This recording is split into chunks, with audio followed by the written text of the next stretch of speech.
In the early 60s, BBC Bristol made a film about a tough bonfire gang. The gang was called the Bashers, and it was centred on Barton Hill in Bristol. Over 10 years later, the BBC invited them all to a pub in Barton Hill to see the film again. Gracious me. 10 years ago, Dave Macy was the joker of the gang. You get fed up, like, you know, with life, and I do now. In fact, you know, I just had a fortnight on the club now with, you know, depression.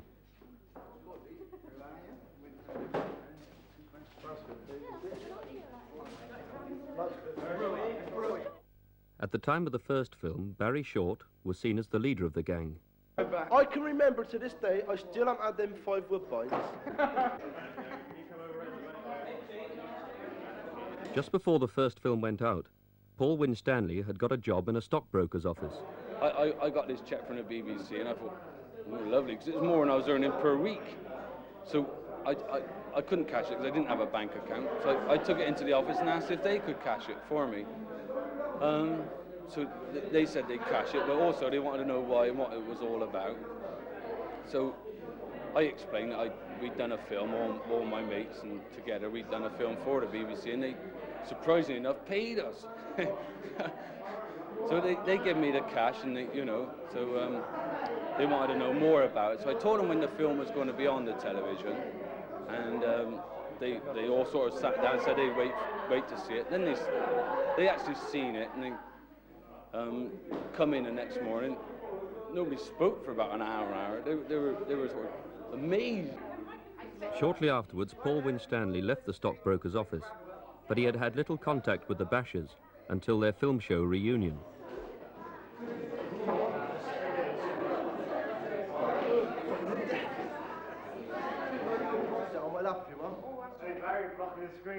Right, welcome everybody.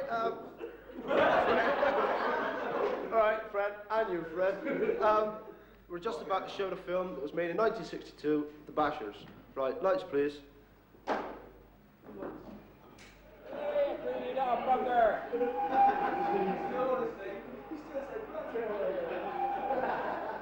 at the bloody trees there. Hey, we are. Dixon, Dockery.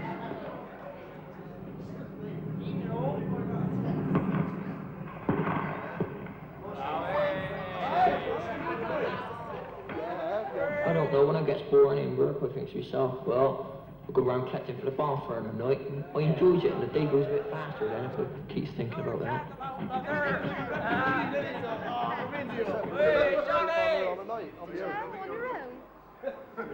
Sometimes David used to come over. Oh, here we are.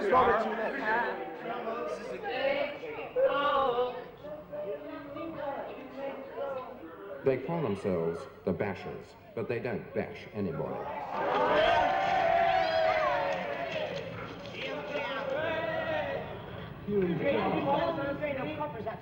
They lead aimless lives for most of the year, but at the end of October, a sense of purpose comes into their lives. They start to collect for their bonfire.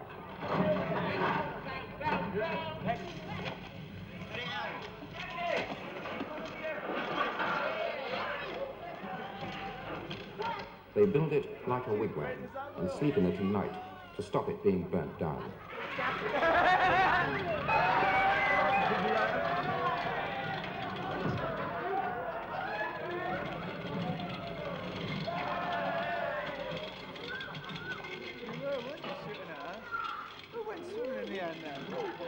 many times was it? Five times we went. Yet we still had the biggest. And yet Owen Street claimed he had the biggest. Yeah, and never Goffin come up and said he ran all the bonfires so far, and he said ours was the biggest. Ours was the biggest. It's good, that was. And, After leaving school, Barry Short drifted from job to job. Like most of the Bashers, he resisted settling down for a time and stuck to the gang. But he is now beginning to climb the social ladder and has recently obtained a white-collar job as a storeman. All right, see you again. Sure, Roger. Hello? Yes?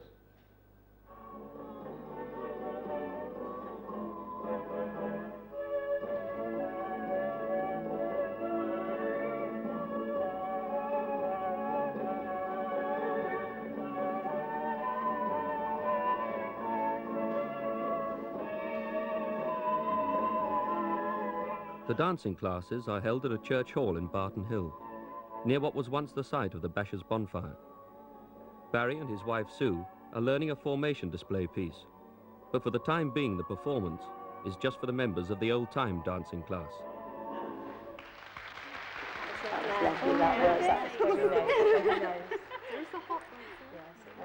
It was Barry's mother who suggested the dancing classes to him, and he still keeps in close contact with her.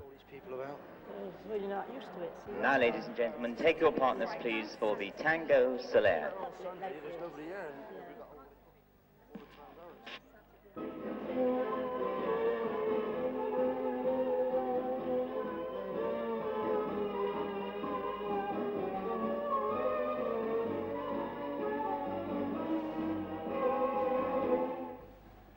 Barry and Sue Short now have a home of their own, and she is expecting a baby. Barry has taught Sue how to play chess, but it is always he who wins. All the people are gone from around there. I still keep in touch with a few of the boys, and so I've got a bit more responsibility now. Well, he was quite rough when I first met him, mouthy. But I started going around with him, then we started going serious, and he calmed down ever such a lot. Got a decent job, regular, and just changed altogether. I was a plasterer's mate, you know, just hard graft, like. But now I've got to use my head a bit. So it's a lot better. You know, there's a lot of work involved. Keeps me happy, quiet. If there's anything that needs doing, he'll have a go. Wallpapering. You've made the fireplace. He started on the back garden now. I used to be a bit of a rogue, shouting at everybody, but not now. He's quite good, really.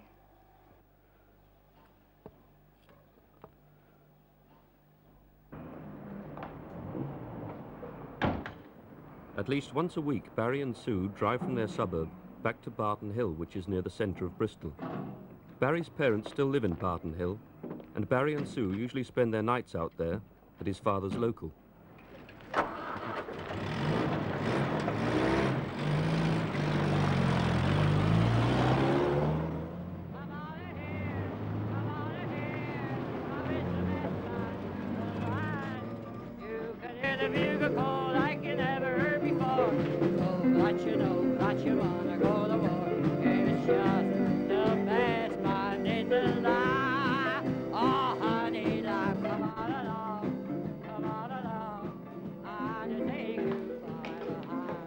Hello there. Starlight, please. Yeah, Starlight.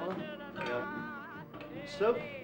At the King's Arms, Barry knows he will find his beer mug, a welcome from the landlord, and a table with old Basher friends. A lot more matey, you know, a lot more friendlier. Here they all find a matiness they miss in their owner-occupier suburb.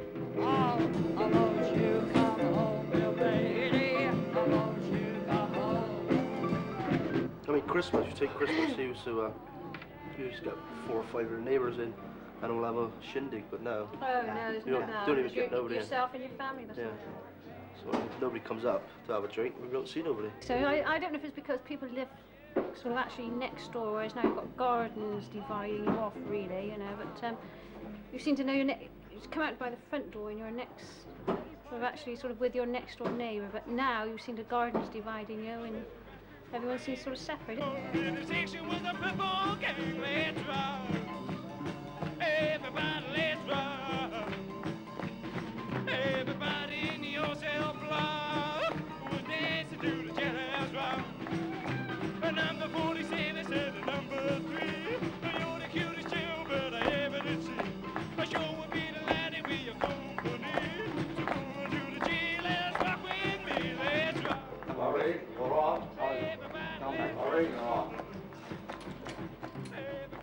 Chess at home, darts at the King's Arms. The pub won the local darts league last year, and Barry and his father Ernie are both keen members of the team. Never got away. Yeah.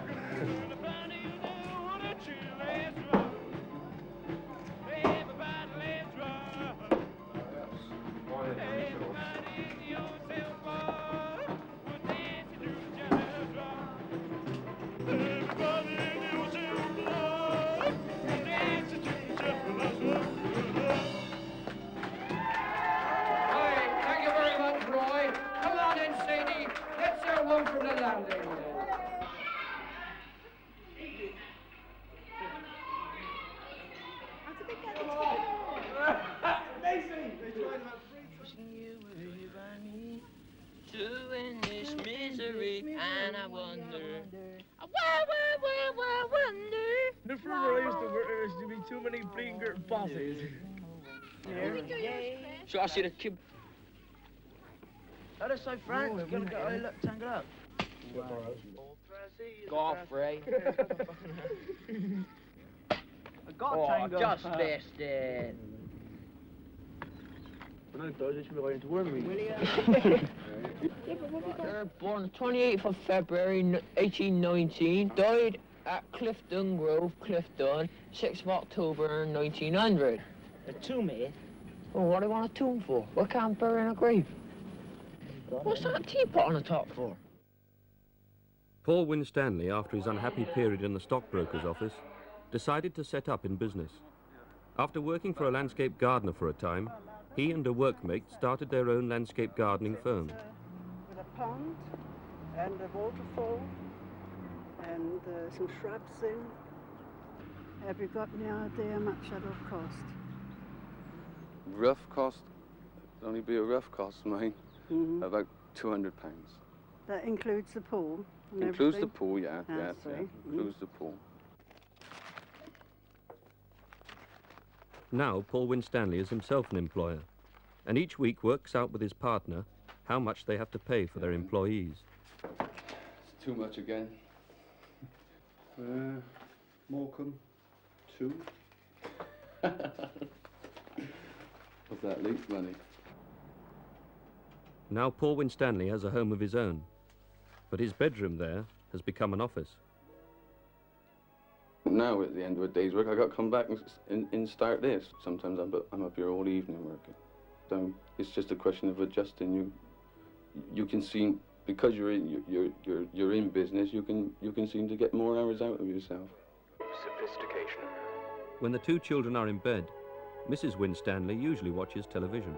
Elegance, created with you in mind. And how does family life fare? Just at the moment, not very well at all.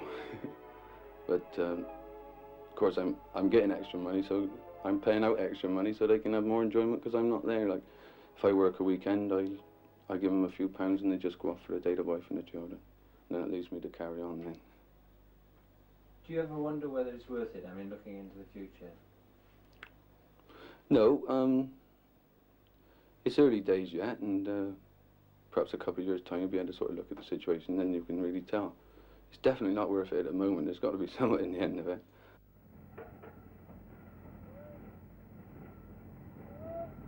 Everybody knows each other.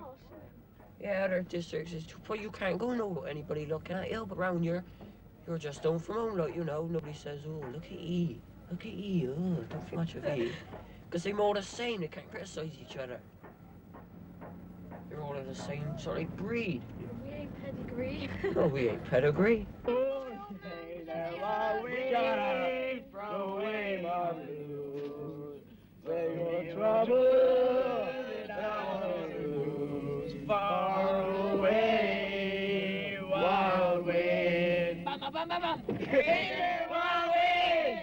Blow away my blues. Shut up. Since the first film, one or two of the Bashers have been in trouble with the police, but that's all over now. They are now approaching their peak earning power and have, for a time, left behind the poverty of their childhood.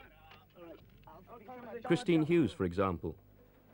After her marriage broke up, she got a clerical job in the centre of Bristol and a flat in a suburb on the other side of the city. She still sees her parents, but not the rest of the gang.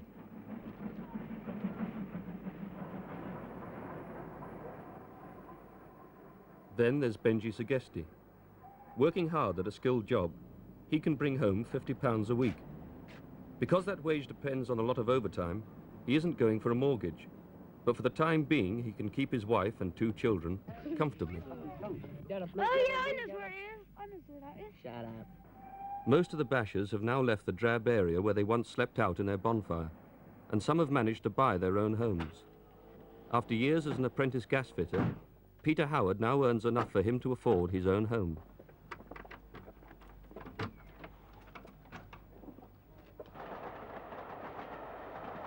But others in the first film, like Dave Macy, have remained close to their roots. From the Barton Hill Council flats, where Johnny Rogers now lives, he and Dave can look down on the packed streets where they were brought up. Johnny Rogers has become a lorry driver, and Dave Macy is a loader in a cake factory. We were a group. We never got that much trouble. We got a bit of trouble. We never got a lot of trouble, did we? In what way? With the police? Yeah, well, speak for yourself. Well, it's more open, but, you know, I used to like going around the streets. It was all nice and dark. Yeah, yeah. But now it's, well, I suppose it's all right, because it's modern now, obviously. You know, you don't have dark, dingy streets, or you shouldn't have. And it is cleaner. I mean, some places ain't cleaner, obviously, but this here is cleaner, isn't it? I mean, Yeah. You've got the green grasses, you've got the kids don't come home so filthy dirty. They don't get covered in smoke and smog, and, you know, the boneyard don't smell so much as it used to. Oh, no, it's good old boneyard. When you kind of think of it, who have it changed the better for? You know, say all these pensioners. Not very nice living in flats, is it, for a start? And what about people with kids? You know, it's not very nice for them neither, so who's it really suited for? Dave Macy is unmarried. Johnny Rogers and his wife have 3 children. I don't expect there was so much atmosphere as what there was, you know, when it was all out, because they stuck together like bloody glue, didn't they? You know? Yeah, that's the thing, yeah, they were... You know, every family, you know, if somebody hit there, Johnny, they was out of, you know, what you hit there, Johnny, for? I don't think they choose to live in here, you know, as long as they had the houses, they'd be all right. But I think they live in the flats if they could stay in the area. Yeah. The kids can't play anywhere, you know. Well, I'll be honest with you, I shouldn't like to live in flats. It's like a present-day mausoleum. You know, Victorians had mausoleums, you know. We got mausoleums in the shape of flats. At the time of the first film, Dave Macy had just started as a fireman on the railways, but after 7 years he was made redundant. I'm not used to routine. You know, being on the railway, like every day was a different day.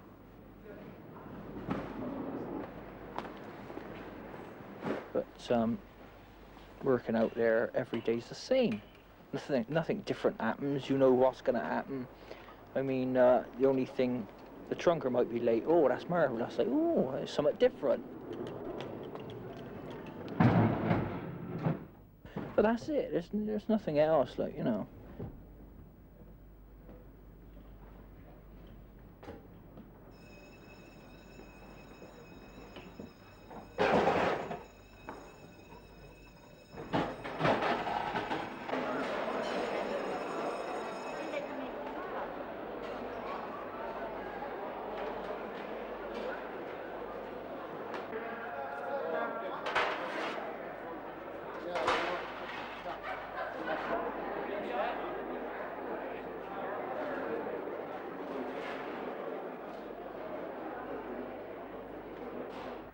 Is there anything going on about the stock?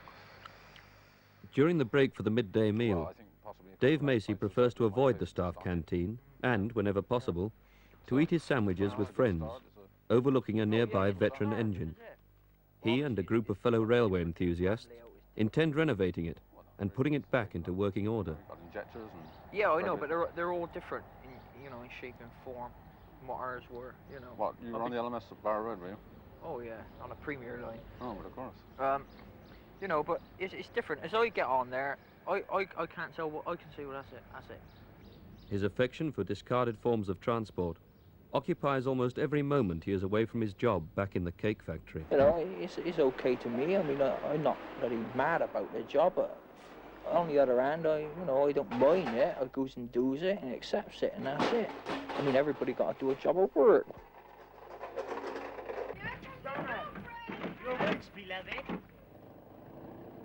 The area where Dave Macy lives has been transformed in the last 10 years. Where once children made their own adventure playgrounds from the abandoned rubble of the demolished slums, there are now neat play areas provided, slotted in between the high-rise flats. Play areas provided, slotted in between the high-rise flats.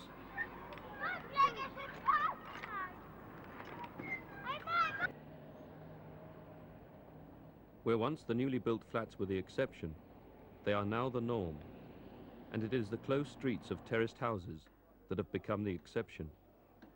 But they still exist in Barton Hill, and Dave Macy still lives with his parents, in the house in which he was brought up. You know, well, you know, when I was on lookout, you know, this used to be my bedroom.